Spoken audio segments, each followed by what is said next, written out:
Avis vascular centre మన దేశంలోనే the best varicose vein hospital. అమ్మ నమస్తే. నమస్తే అమ్మా. అమ్మా ఉమ్. ఆ, అప్పులు బాగా పెరిగిపోయి ఉమ్. కొంతమంది ఉమ్. ఇబ్బందులు పడుతూ ఉంటారు, కొన్ని సమస్యలను కూడా ఎదుర్కోవాల్సి వస్తుంది. అలాంటి వారు ఆ అప్పులు త్వరగా తీరాలి, ఉమ్. లక్ష్మీ కటాక్షం కలగాలి అంటే ఏం చేయాలమ్మా? అమ్మా లక్ష్మీ కటాక్షం కలగాలి, అందరూ కోరుకుంటారు, అందులో అనుమానం ఏం లేదు. ఉమ్, అప్పులు అన్నవి అసలు ఎందుకు చేశారు?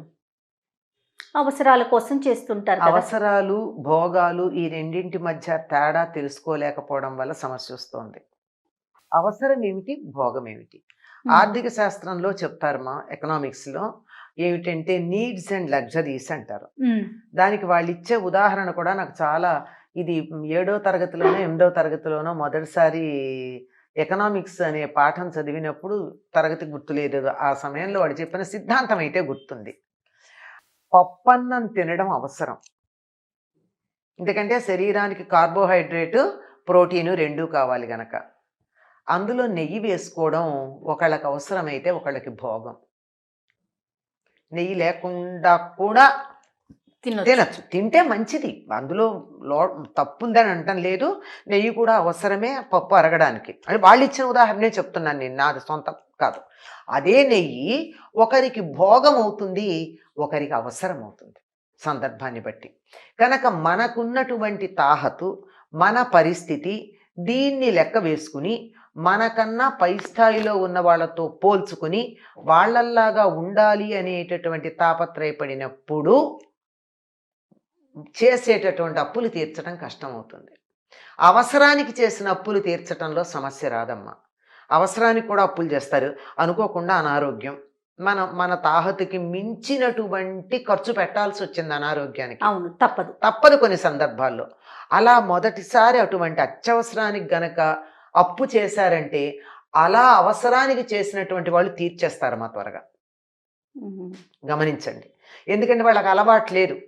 ఈ లేక భోగాల కోసం అప్పులు చేసేవాళ్ళు ఉంటారే, వాళ్ళకి అలవాటు పడిపోతారు. ఇప్పుడు ఉదాహరణకి నేను ఒక్క వ్యక్తినే ఉద్యోగం చేస్తున్నా, ఒక మగవాళ్ళని తీసుకుందాం. అతను ఒక్కడే ఉద్యోగం చేస్తున్నాడు, బండి మీద వెళ్తాడు, 2 వీలర్ మీద ఉద్యోగం చేస్తున్నాడు, ఏదో పొందిగ్గా కాపురం గడుపుకుంటున్నాడు, సరిపోతుంది. పక్క వాళ్ళు కారు కొనుక్కున్నారని ఇతను అప్పు చేసి కారు కొన్నాడు అనుకో, అక్కడ వస్తుంది కదా. అవుతనే కాదు, దాంతో ఏమవుతుంది, కారులో పోసే పెట్రోల్ కావాల్సి వస్తుంది, కారు కొన్నాం కదా అని చెప్పి 10 సార్లు తిరగడం మొదలవుతుంది, ఆర్భాటాలు మొదలవుతాయి, అప్పులు పెరిగిపోతాయి, దాన్ని మెయింటైన్ చేయడం ఉంటుంది. అంటే ఈ అవసరాన్ని మించిన భోగాల కోసం అప్పులు చేస్తే మెయింటెనెన్స్ కోసం వడ్డీ కడుతున్నట్టుగా ఇంకా అప్పులు చేయాల్సి ఉంటుంది. ఇప్పుడు అనారోగ్యం కోసం చేశారనుకోండి, అయ్యో ఇంత కష్టపడ్డాం, వాళ్ళు మన సమయానికి ఆదుకున్నారు, ప్రాణం నిలబెట్టారు అని చెప్పి తీర్చే ప్రయత్నం చేస్తారు. అందుకని అసలు మనం చేసినటువంటి అప్పులు అవసరం కోసం చేశామా, భోగం కోసం చేశామా అన్నది నిర్ణయించుకుంటే అసలు సగం అప్పులు ఉండవమ్మా.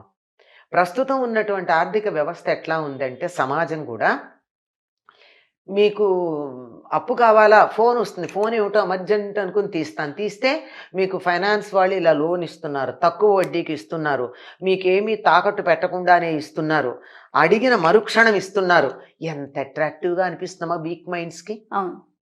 ఆ జాలంలో ఇరుక్కుపోవటల్లా వీళ్ళకి అవసరమే లేదు, కార్ లోన్ కావాలా, హౌస్ లోన్ కావాలా, అసలు ఏదీ లేకుండా మీకు 5 లక్షలు అప్పిస్తామని చెప్పి మనకి ఫ్రీగా అప్పిస్తున్నారు కదా అని తీసుకోవడం అవుతుంది. ఇలాంటివి చేసేటటువంటి వాటిల్లో జాగ్రత్త పడితే అప్పుల విషయంలో జాగ్రత్త ఉంటుందమ్మా. తర్వాత ఇంకోటి ఏమిటంటే, అప్పు అన్నది ఒకసారంటూ ఉన్నాక ఏదో కారణంగా చేస్తాం, తప్పదు. చేయాల్సింది ఏమిటో తెలుసా, తీరే మార్గం కనీసం 1 రూపాయి అయినా అప్పు తీర్చడం మొదలు పెట్టాలి. అంతా కలిపి తీరుస్తాం, తర్వాత తీరుస్తాం, ఈ పద్ధతి కాదు, పెట్టుకోకూడదు. కనీసం ఒక రోజుకో రూపాయి పడేస్తూ ఉండండి డబ్బాలో, అప్పు నిమిత్తమని అని, చిల్లర ఖర్చులాగా. ఆటోలో దిగితే వాడు చిల్లర ఇవ్వలేదు అనుకుని 1 రూపాయి ఎందులో పడేయండి, కూరల దగ్గర 1 రూపాయి రాలేదు అనుకుని పడేయండి చిల్లర. నెలకి 30 రూపాయలు వస్తాయా? అంటే 30తో అప్పు తీరుతుందా అని అడక్కండి. ఉమ్, ఇది చాలా సిల్లీగా కనపడచ్చు.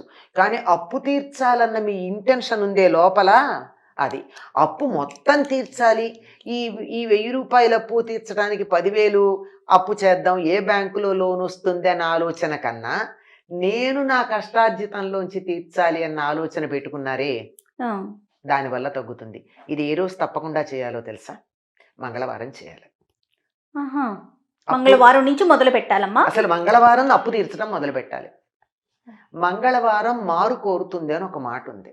ఓ, ఓకే. కానీ మా ఆ, చాలా మంది మంగళవారం రోజు కనీసం వడ్డీ డబ్బులు ఇవ్వటానికి కూడా ఏడుస్తారు కదమ్మా. అవును. నేను ఇవ్వను. ఇవ్వాలి అంటే చెప్పేది అదే. మారు కోరుతుంది అంటే ఆ, రిపీట్ అవుతూ ఉంటుంది. ఓకే.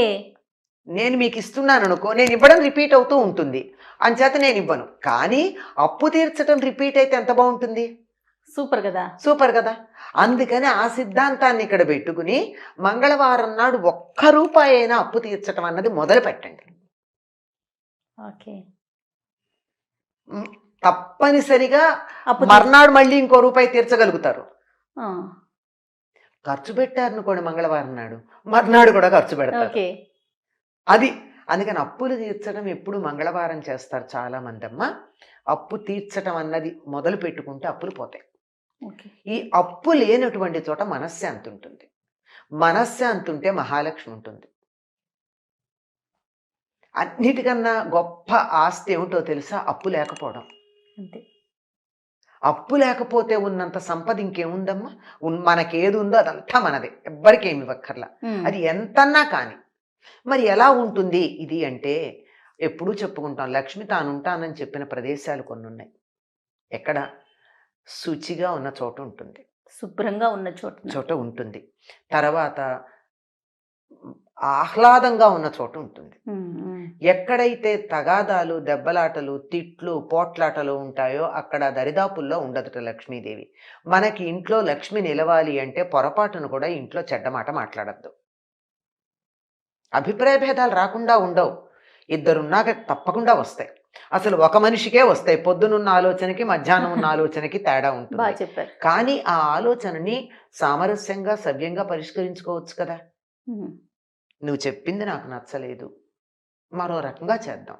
నువ్వు చెప్పింది నాకు నచ్చలా అన్నదానికి నువ్వు చెప్పింది నాకు నచ్చలేదు, మనం మరొక రకంగా చేద్దామని చెప్పుకోవడంలో ఇద్దరికీ ఉండాలి. అది ఇంట్లో ఇద్దరు కాతే నలుగురు, ఎంతమంది ఉంటే అందరికీ ఉండాలి. అందరికీ ఉండాలి. కుటుంబ సభ్యులందరూ సవ్యంగా చక్కగా మాట్లాడుకుంటూ గనుకున్నట్టయితే ఆ ఇంట్లో లక్ష్మి ఉంటుంది. లక్ష్మీ కళ ఉంటుంది. లక్ష్మీ కళ ఉన్న చోట లక్ష్మి ఉంటుంది. తర్వాత ఇంట్లో ఎప్పుడూ కూడా చీకటి ఉండకూడదు.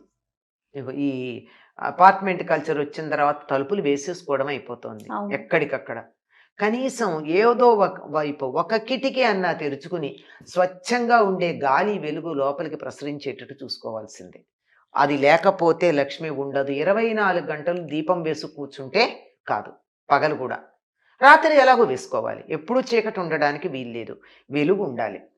బూజు ఉండకూడదు, చెత్త ఉండకూడదు. ఇవన్నీ ఉంటే లక్ష్మీదేవి ఉండనంది. వీటన్నింటినీ మించి సూర్యోదయ సమయంలోనూ సూర్యాస్తమయ సమయంలోనూ దేవుడి దగ్గర దీపం పెట్టండి. దాన్ని మించినటువంటి సంపదని ఇవ్వగలిగింది మరొకట్లేదు. పువ్వుల్లో ఉంటానంది లక్ష్మీదేవి. ఒక్క పువ్వైనా తెచ్చి దేవుడి దగ్గర పెట్టండి. ప్లాస్టిక్ పువ్వులు కాదు, ఒక్క పువ్వు, తాజా పువ్వు. ఏమీ లేకపోతే పెరట్లో ఒక్క మొక్క పెట్టుకోండి. కుండీలో పెరిగే మొక్కలు చాలా ఉన్నాయి పూలు పూసేవి. ఒక్క పువ్వు, ఎక్కువ కర్ల. అసలే అప్పుల్లో ఉన్నాం, పూలకిను పళ్ళకి ఖర్చు పెట్టమంటారా?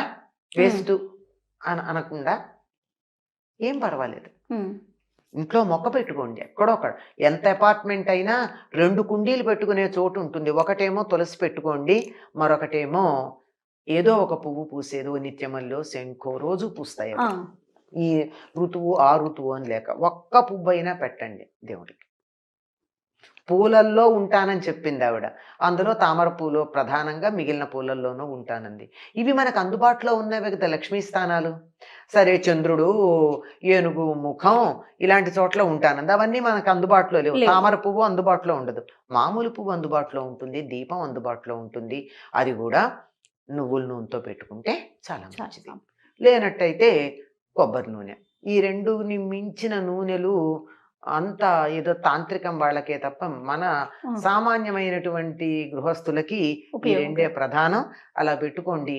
తప్పనిసరిగా ముందు మనసులు తేలికవుతాయి.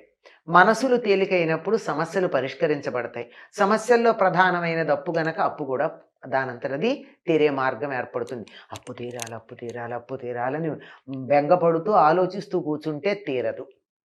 అసలు బెంగ వదిలేయండి. ఉమ్. అందువల్ల లేనిపోని ఆర్భాటాలకు పోవడం వల్లే అప్పులు ఎక్కువ ఉంటున్నాయి. ఆర్భాటాలకు పోవడం కాక కనీసం 3 వంతులు నేను పెట్టుకోగలను అన్నప్పుడే ఒక వస్తువు కొనుక్కోండి. మిగిలిన 4వ వంతే అప్పు చేస్తే 3 వంతులు సంపాదించిన వాళ్ళు 4వ వంతు ఎంతసేపట్లో తీర్చగలుగుతారు? అవును. కష్టం కాదు కదా. అవునమ్మా. ఇది సుఖంగా ఉండడానికి మార్గం అమ్మ. ఉమ్. భోగాలలో సుఖం ఉంది అనుకోవడం తక్కువే. ఉమ్. సుఖపడండి, సుఖం ద్వారా భోగాలు పొందండి. భోగాల ద్వారా సుఖం పొందుతామంటే కొంచెం ఇబ్బందికరమైన విషయమే. ఎన్ని వ్యాలిడ్ పాయింట్స్ చెప్పారమ్మా.